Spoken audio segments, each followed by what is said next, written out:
को मतलब किस चीज से, गेहूं से है। लेकिन उसके बीच में अगर मान लीजिए गलती से कोई और पौधा उगाया, फॉर एग्जाम्पल चना उगाया, ठीक है। अब चना बहुत काम का है, बहुत अच्छी चीज है क्योंकि हम खाते हैं, इस्तेमाल करते हैं, लेकिन उस खेत के लिए वो चने का पौधा एक वीड है, क्योंकि उस किसान का जो पर्पस था उसको गेहूं लेना था, ना कि चना लेना था। हालांकि चने की इंपॉर्टेंस अपनी अलग है, पर उस खेत के अंदर वो रॉग प्लांट आ गया, अनवांटेड प्लांट है, या कोई और पौधा अगर उसके बीच में सरसों उग के आ गई तो वो भी एक उस खेत के लिए वीड कहलाएगी, ठीक है।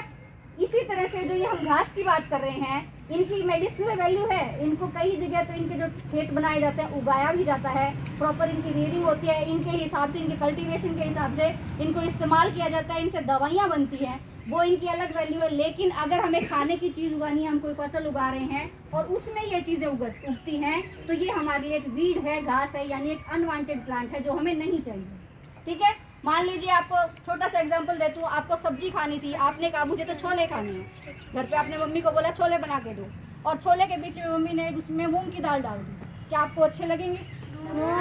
यानी वो अनवांटेड चीज हुई। पर अलग से आपको दाल अगर मूंग की बना के दे दी, आपको वो भी अच्छी लगेगी, वो एक अलग चीज है। यानी किस चीज की किस जगह पे किस समय पे जरूरत है, उसकी क्या वैल्यू है, क्या इंपॉर्टेंस है, उसके हिसाब से डिसाइड करते हैं। तो जब हम फसलें उगाने की बात करते हैं, अब फसलें उगानी है, यहाँ पे जैसे किसान है, किसी के 100 एकड़ जमीन है, किसी के 50 एकड़ जमीन है, अब उसमें अगर ये घास उग गई तो अपनी जो अनाज उगाना था उसकी वैल्यू अलग है, उसकी कीमत अलग रहेगी। लेकिन अगर घास उसमें मिल गया तो उसकी क्वालिटी जो है, उसकी गुणवत्ता है, वो खराब हो जाएगी।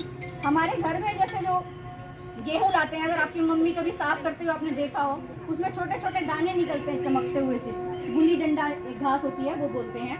उसको साफ करके क्यों रखा जाता है, छाना क्यों जाता है? क्योंकि अगर वो बीज हमने उसमें पिसवा के खा लिए